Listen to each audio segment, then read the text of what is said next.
जय ब्रह्माजी रे सामो डिम्पल की करो आप सब। तो आप सबरो स्वागत है हमारे व्लॉग में। अन आज मुँ थाने बतावू कि खोपरा अन कैरी रा लाडू आप कीकर बनावे कि कैरी जो पाकोली वे ओबा बनारो।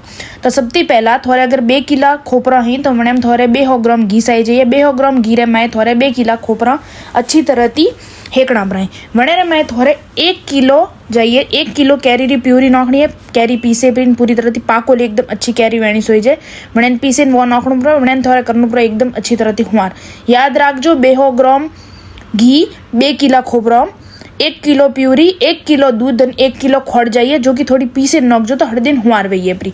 तो खोपरा 2 किला लेना है। 200 ग्राम घी लेना है। 1 किलो दूध 1 किलो खोड़ 1 किलो कैरी री प्यूरी वणन हो जाने अच्छी तरह थी करनी पड़े मिक्स। पहला खोपरा थोड़ा हेकना पड़ा ही पसे मैं नोखनी है कैरी री प्यूरी पसे दूध अन खोड़। तो मोरे लाडू बने तैयार है। नठे मोरे देवर जी मारी हेल्प करे रही है। पूरा वीडियो भी लाइए वने शूट की दो तो अन लाडू भी वैसे बनावे रे बनाता बनाता थोड़ा रमे प्राए रे आदत थी मजबूरी। पसे थोड़ा हुका खोपरा रे बुरा रे मैं वणन अड़ी ताड़ी फेरवना पड़ो तो ऊपर थी थोड़ा हुको टेस्ट भी आवे ये रो। प्रसाद बीजी बनी थी पसे मुगी थी मंदिर में। तो मंदिर में ऐ ही मोरे बाल गोपाल जनोरी जनोरा झूला में झूला में बैरावे झूलो हणगाने प्रसाद बनावे बीर तो गीत गावे भजन गावे अन मैं ही ऐतरी सब मूर्ति जो कि हर एक भगवान री ही। तो मु डेली अणिस मंदिर में आऊँ अठे में मारी प्रसाद बीजी सब भगवान रे धके मेली रही है कि आ प्रसाद ना थे हमें हुआ भजन सारू।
Obrigada.